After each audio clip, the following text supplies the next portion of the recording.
السلام عليكم ورحمة الله وبركاته. أصحابي كسو دواد channel كيغا ما أنت محايدين وذاهي ما أنت وحان وذاتين دبو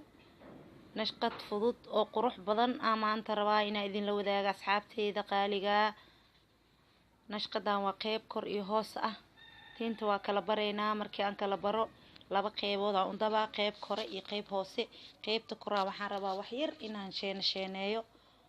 fududeedna shaqad fudud oo qurux badanna waaye ma sha Allah ha laga faa'iideysto asxaabey maanta khamiis waaye gabdhaha aad ha loo qurxiyo khamiisi jimco gabdhaha madaxeeda loo qurxiyaa ma sha Allah nashqadan ka faa'iideysto asxaabey tinta markaas u kala baro qeybtan hoose koro oo soo daba qeybta korane nashqad yar oo waxaan ka dhigaa si qurux badan aan u daba insha Allah ma qeybtan waxaan rabaa inaan idinku tuso qaabka loo kala baro tinta dabitaanka hore oo soo galiyay anigoo daba idin tusi doono waxaan hore u soo galiyay qaabka tinta loo dabo hadeertaan laakiin kala barka iyo nashqada marka aad sameynaysid meesha aad ka bilaabaysid aan rabaa inaan idin la wadaago insha Allah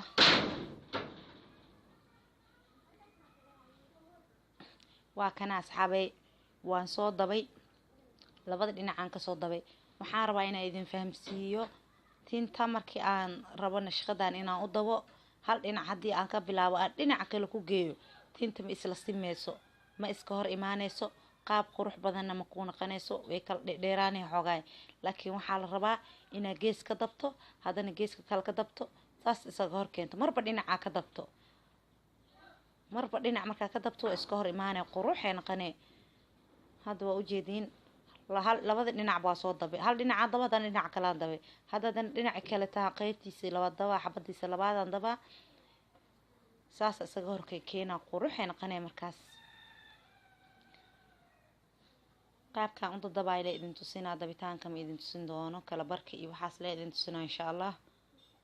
waa kana asxaabey hadda dhinacaan laba xabaan ka soo dabay dhinacaan saddex xabaan ka dabay waa u jeedaan qurux ma sha Allah saasaan ku wadaa marba dhinacaan daba marba dhinac way iska hor imaanay hadda waa kana afar xabaan dhinacaan ka soo dabay waa u jeedin dhinacaan afar xabo waaye dhinacaan saddex xabo waaye ma sha Allah dhinacaas hal xabaa ka dhiman kadib laba xabaan ka dhigaa waaweyn saasaan u daba insha Allah ila daawada asxaabey waa kana waa soo bagay qaybtii koowaad waa u jeedin saani ku soo baxday qurux ma sha Allah marba dhinacan ka soo dabtay tinta isku iimaanay ma sha Allah naqanay hadana qaybta hoosaan dabayna insha Allah marka dhameeyay tusina waa kana asxaabey tinti waa soo dhameeyay qaybta hoose gadaal si fiican oo soo dabo sida caadiga ahayd kan ma sha Allah saanu ku soo baxay qurux kaliya ma sha Allah nashqad aadna u fudud waaye ka faa'iideysi wacan hada asxaabey waa u jeedinaysa isaga hor imaatay qurux u noqotay ma sha Allah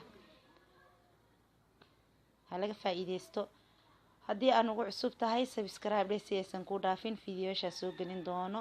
hadii aad ka hesheen like wixii raayay commentiga wassalamu calaykum wa rahmatullahi wa barakatuh